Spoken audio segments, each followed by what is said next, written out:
Hello and welcome. This is Kevin, also known as AWOL. And today we're going to try this pattern over here. This is pattern 4325 on friendshipbracelets.net. There we go. Just copy a little bit of that. By the way, what's with this continue with the instead of an O, it's a 0. What is that? That bothers me.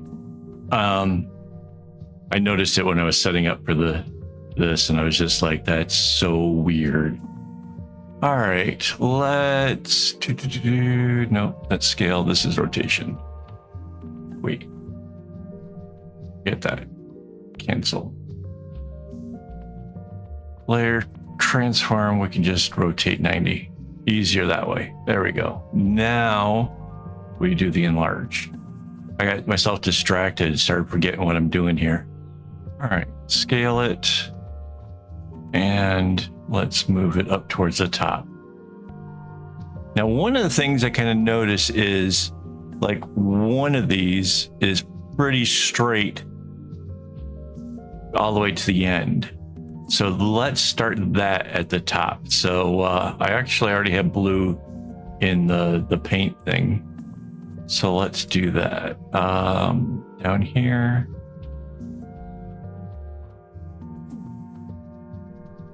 And then it's going to do this little thing like that.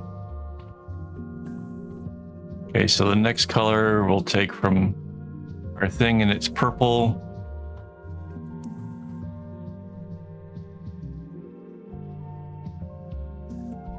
Oh, I kind of see what it's doing now.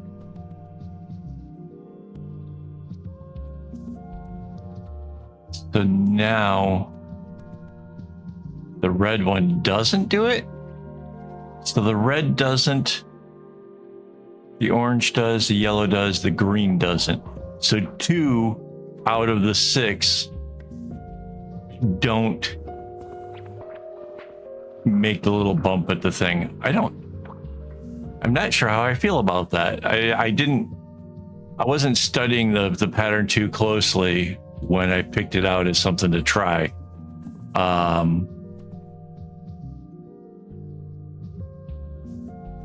It's not, I don't know. It's not the coolest thing. Normally, I would say that we should try putting the bumps in, but the idea is we have this pattern, give it a shot, see what it does. It's a little bit weird. That's okay. And we're going to flip it in the center. So we'll see how that goes. All right. The blue has to make its way all the way to the next color after the green. I don't know what that's going to look like as it travels underneath. So what I'm going to do is take the ones that we can see, show where the underlying string goes, and this will help make it so much easier to figure out what we're doing and how the blue gets down there. So let's just fill these in. This part's relatively simple because we can see, like, this orange string here, we can see where it's going.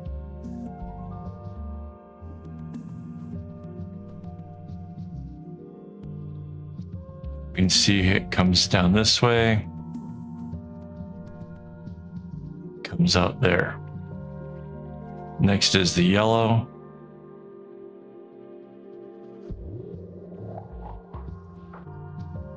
Again, this is one of those kind of patterns that just sort of strikes me as it's different just to be slightly different from something else. Like, I'm not sure why it takes 2 out of the 6 strings to not make the zigzag part. But we'll try it. We'll see how it goes. See how going backwards is a little bit easier because all these other ones are already filled in? That's what I'm talking about. Just get rid of what the easy bits are, and then whatever's left will be easy. Oh, look at this. It's almost a straight shot all the way to the end here.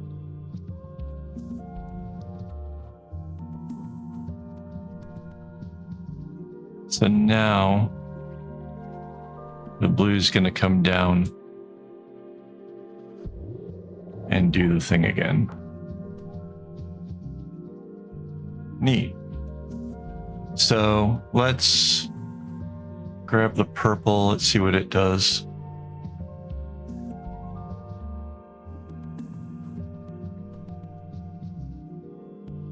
Interesting choice to do this with the red and green. They're opposing colors on the color wheel. So that sort of, oops, red doesn't do it.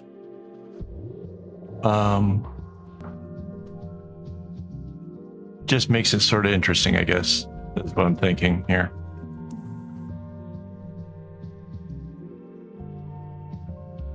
And the orange is going to meet in the middle, and it's going to make a little something extra there. That'll be neat. And the yellow and the green. Yeah, it's going to be a little weird center. We'll be able to see a little bit more of that in a moment when we fill in. Let's bring the purple down.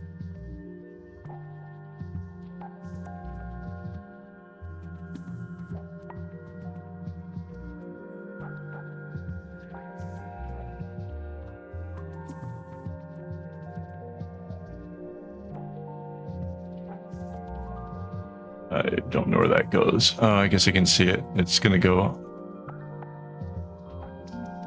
down there. Cool. Next is the red. I'm going to show you kind of when we don't have filled in. Well, I guess most of this actually was. When it's not filled in, it's harder to see the direction it goes because it's harder to see when something's going to zigzag. I know this yellow comes down and comes back, so the red's going to come this way, and this orange comes back, so the red's going to go that way.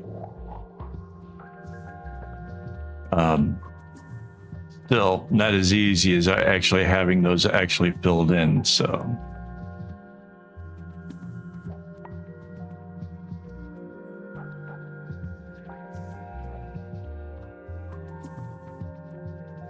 I wonder if having the red not do the zigzag so close to the center, if it's going to make it a little bit more obvious that that's the odd change of whatever in the pattern, if it makes it a little bit more distinct.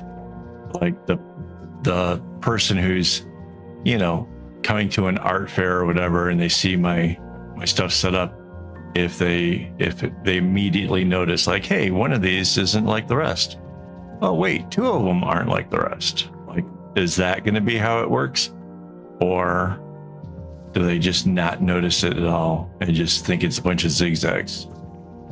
I am truly curious about this. All right, all the colors are in on the side. We can get rid of our example. We're done with that. It is a little bit weird. I can kind of see, you know, just looking at this, it does seem a little unusual. I'm going to use the guidelines here to line up the select tool, copy paste, do the flip tool and flip that on over.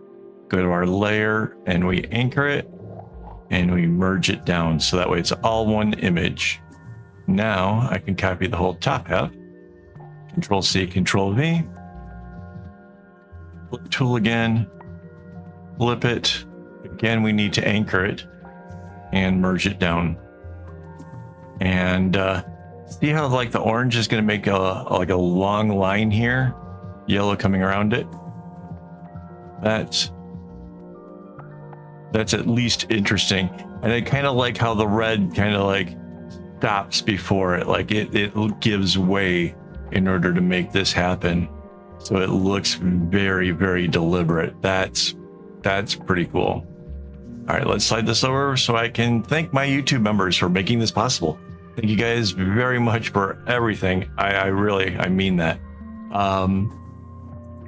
Yeah, if you guys want to become a member, it's easy. It's the join button down near subscribe. That would be super helpful to the channel. I would greatly appreciate it. So you could join these wonderful people and have your name added to the list. So, all right, thanks for watching. And as always, don't get your strings in a bunch.